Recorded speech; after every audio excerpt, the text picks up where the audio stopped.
Em vaig assabentar per un contacte, per un company que s'hi va apuntar i m'ho va recomanar y yo también me vaig a apuntar. Como estaba sin hacer nada, mis padres me dijeron, pues bueno, busca trabajo o busca otro estudio. Y bueno, yo fui a apuntarme lo que es al paro. Y en el paro ya me dijeron, mira, que están haciendo un curso aquí al lado, aquí en la oficina de joventut. A través diguéssim, de l'institut, perquè vaig plegar i la psicopedagoga del meu institut em va dir que vingués a informar-me per fer aquest curs, perquè volia fer un grau mig o un curs, volia fer alguna cosa que no sigués teòriques. A Copal la informació l'he tret per internet. Com que he vist l'internet, el següent dia he dit, bueno, a passar a l'oficina a preguntar si es poden fer cursos, alguna cosa que sigui. Simplement em vaig apuntar perquè a casa no feia res i vaig dir, doncs mira, m'apuntaré aquí i la veritat que ha sigut una experiència molt satisfactòria.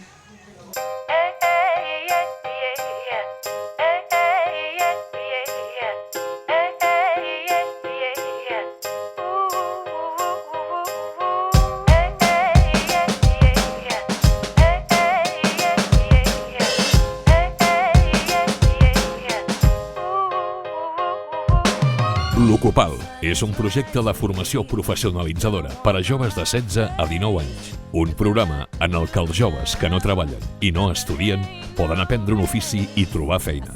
Per aconseguir-ho, un professional del sector s'ocupa de la seva formació i un educador vetlla pel benestar personal i del grup.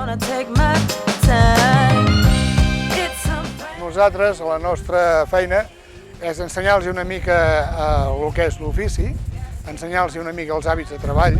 El monitor el que ha de fer sobretot és encoratjar molt els joves, donar ànims, controlar també les tasques que fan, estar pendent de si... no si fan la feina ben feta, però si són capaços de complir els horaris, les pauses de l'esmorzar, tornar a la feina, no distreure's. Llavors és el que està, crec que totes les 4 hores que dura la feina, al darrere d'ells, motivant-los. Però jo crec que no hi ha només la part més laboral, no podríem dir així, sinó que hi ha una part més personal o emocional que acabes establint una relació amb ells.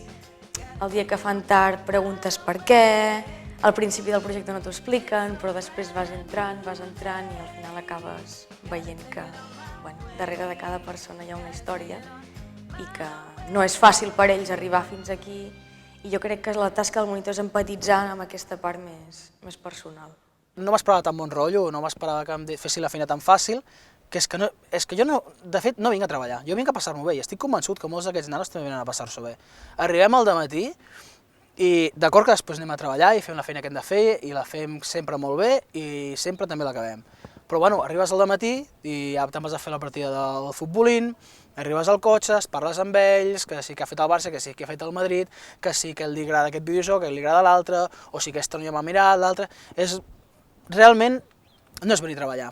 Realment queda sorprès perquè hi entra una mica d'interrelació i jo crec que el positiu de tot és que aprenem mútuament. Ells aprenen de nosaltres i nosaltres aprenem d'ells. Aprenc molt les relacions humanes, aprenc molt a conviure amb ells, i d'alguna manera fan sentir jove, jo que ja no ho soc tant. Són bona gent i aprens molt i et rius amb ells. Més que professors, per així dir-ho, són companys. La manera d'aprendre l'ofici és totalment pràctica. Els joves van treballant per diferents municipis de l'Alt Empordà, on realitzen les tasques de la professió que estan aprenent. Fan feines forestals, arranjaments del mobiliari urbà, o fins i tot atenen a persones per a fer-los tractaments d'estètica.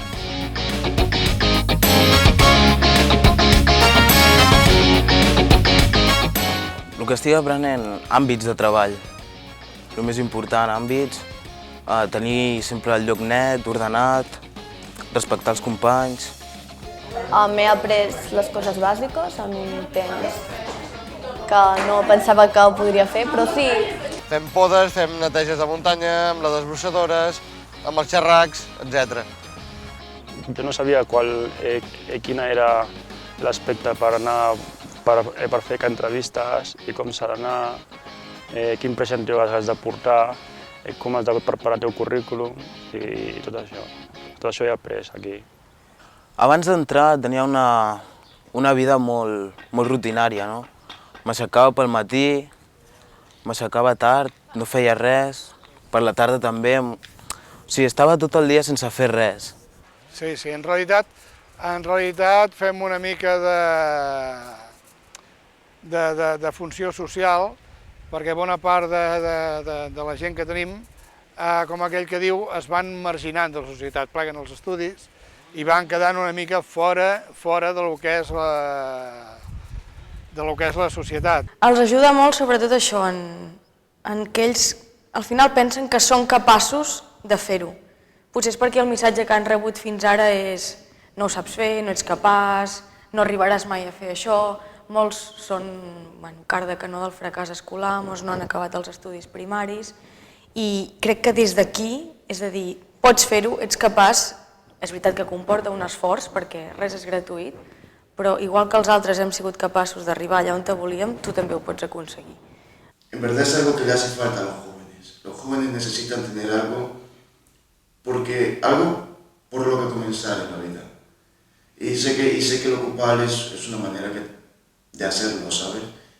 I realment el projecte Ocupal em sorprèn que no ho facin a més llocs o que no es donin més ajudes perquè es pugui fer més temps, perquè és una gran oportunitat per ells per dir-los, vale, potser estudiant no és el teu, és que no té per què donar-te tot bé, però treballant sí que ets molt bo i pots ser molt bo el teu.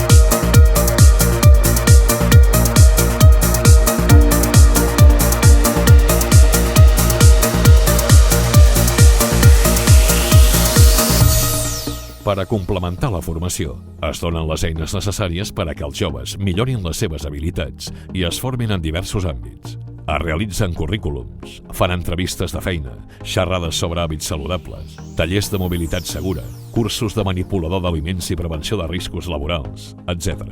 L'hora Ocupal es fa quan s'acaba els 3 mesos del projecte Ocupal i es conviden a, no sé si 10 o 12 empreses, sobretot de la comarca, que vulguin donar-los l'oportunitat de fer entrevistes als joves. Llavors, als joves se'ls assigna de 3 a 4 empreses, les empreses es fiquen en una taula rodona i els alumnes tenen 3 minuts per cada empresa. Llavors, amb aquests 3 minuts s'han de vendre ells com el millor treballador que pugui tenir aquesta empresa. I llavors van fent canvi, hi ha un àrbitre que diu canvi i van canviant d'empresa. I així tenen l'oportunitat de veure 3 empreses diferents i els empresaris de l'Empordà també tenen l'oportunitat de veure que hi ha molt de material aquí a l'Empordà, de molta gent que està disposada a treballar i que val la pena. Hi ha un coneixement mutu entre les dues parts. I quan veuen que això s'acosta, amb ells per ells és una motivació. És a dir, això fa que a mesura que van treballant, van veient que són capaços, que ho poden fer, que aconsegueixen coses, que els alcaldes dels pobles van a veure la feina que fan, els diuen que està bé, això els ajuda molt. És a dir, com que veuen que el seu treball està donant uns resultats. Llavors aquí crec que hi ha una part molt important que és no només el treball en si, que això crec que al final és el de menys, sinó que hi ha una part que és l'autoestima per ells. Per això dic que és una part d'inclusió social per ells. Alguns, a l'acabar el projecte, han vist que són capaços de tenir uns hàbits, de tenir uns horaris, i són capaços d'entrar a treballar en una feina. I hi ha alguns casos que sí, que han sigut capaços i que després te'ls trobes pel carrer i quan et paren i et diuen què fan, i molts estan treballant.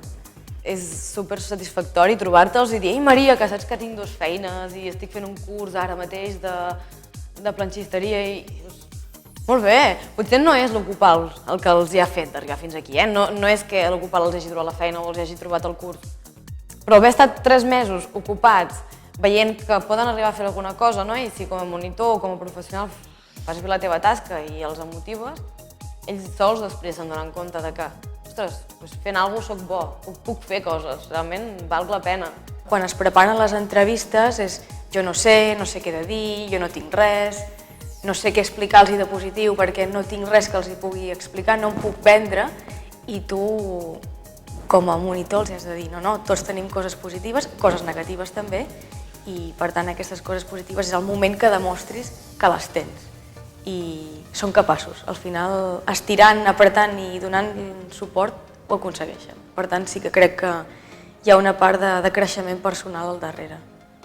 Sí que influyó en mí de manera personal el hecho de decir, escucha, ¿no? Que tienes que salir adelante.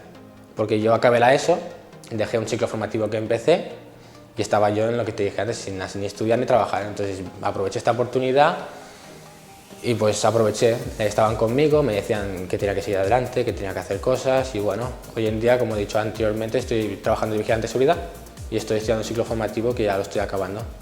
Así que sí, a nivel personal me ha aportado mucho el hecho de seguir adelante. Después del ocupar, o sea, como que me motivé más. Como que me entró como el espíritu ya de ganas de hacer algo en la vida, de volverme alguien, de no quedarme atrás, que no podía yo quedarme siendo un don nadie, como quien dice, ¿sabes? Y yo quería ser alguien. He vist en ells, he vist molts canvis, completament.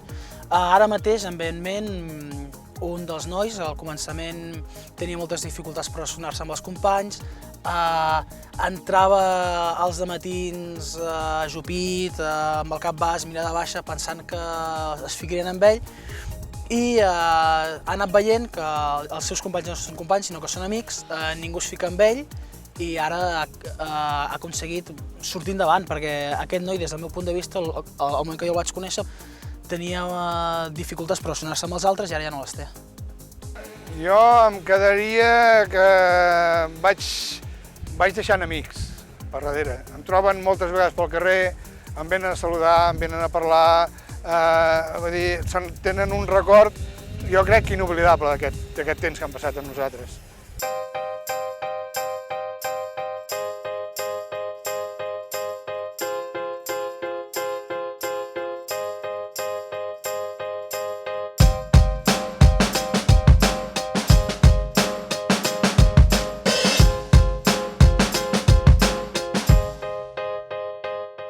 Suposo que el que he après aquí sí, em servirà en un futur.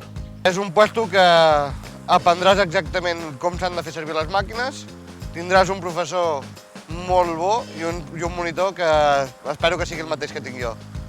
Recomanaria el curs de l'Ocupal per la gent que no fa res o que, per exemple, no tenen res ara mateix, que són 3 mesos un curs de l'Ocupal, doncs és una bona experiència, no? Primerament perquè és gratuït. Un curs que és gratuït i és una bona formació. I segona perquè per la gent que està a la rutina de no fer res, com se li en diu ara uns ninis, doncs això, mira, t'ocupa només al matí i per les tardes tens les tardes lliures i aprens un ofici. Fer l'Ocupal, això et dona opcions a anar molt més enllà. Coneixes molta gent també i ara mateix conèixer gent és superimportant per trobar feina i a més et poden guiar per allà on te vols anar. Si estàs perdut, no saps què fer, no saps què t'agrada, hi ha molts professionals, tant els monitors com els professionals, com els tècnics d'aquí a la casa, que et donen eines i et donen guiatge per continuar. Jo recomano. Jo crec que sí que és una experiència que és maca de viure. És maca de viure i és una... Com abans que es feien convivències a l'escola, doncs és una convivència que val la pena que s'apunti, quan més gent millor. De cara a los jóvenes, pues les diría que sí, que se animen, que continúen adelante, que no desaprovechen el tiempo, porque a ver, la vida en sí es corta. Quieras o no, cuando no te das cuenta ya se te pasa volando. Y bueno, oportunidades hay muchas y esta es una de ellas, así que yo les diría que ánimo y que si tienen la posibilidad de hacer un proyecto como este, pues que participen en él. O sea, yo tengo el título y lo tengo en casa y lo tengo bien guardado, que eso no me lo toca a nadie. Eso es para mí el comienzo de mi vida prácticamente, ¿sabes? De mi verdadera vida.